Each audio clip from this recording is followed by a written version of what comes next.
What's up everyone, Darcblade here bringing my first look at the classes of Destiny, the Alpha version. This is taken from my experience with the Destiny Alpha, so the info will be limited. In this second episode we're going to be taking a look at the Hunter class. The Hunter is described as a master of the frontier that stalks and kills enemies with ruthless precision. They have the quickest movement speed and the most agility of all the classes, but as a result they lack in shield recovery. Due to level restrictions during the alpha, we only got to experience the Gunslinger subclass of the Hunter. The abilities they had were the Incendiary Grenade, Golden Gun, and Throwing Knife.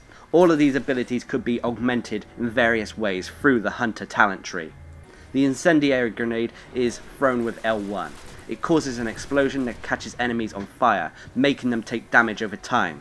You can augment the grenade to become a Swarm Grenade that will detonate on impact and release multiple drones that seek out and damage nearby opponents. Next we have the Golden Gun. You will need your supercharge meter full in order to use this ability. Pressing R1 and L1 will activate it, giving the Hunter access to a flaming pistol that replaces your main weapon.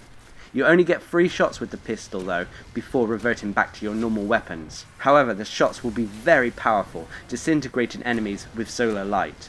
Great for powerful enemies like bosses. Next comes the Throwing Knife that allows the Hunter to throw his knife from a distance.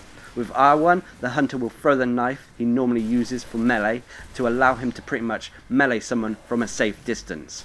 However, when it's on cooldown, the Hunter will simply melee with his knife instead.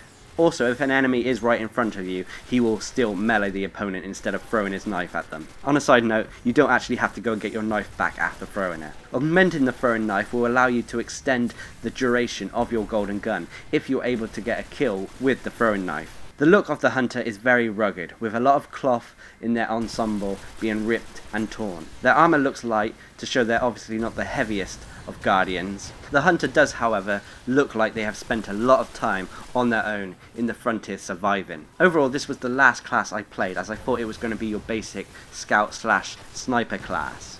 Not that that's a bad thing, but I was surprised by the sheer amount of damage they could do.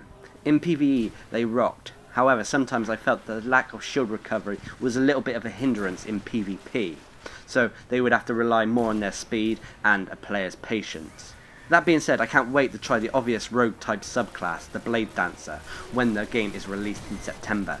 Anyway, don't forget to check back for the next episode, which will cover the third and final class, the Warlock. So until next time, I've been Darcblade, bringing you my first look at the classes of Destiny Alpha version.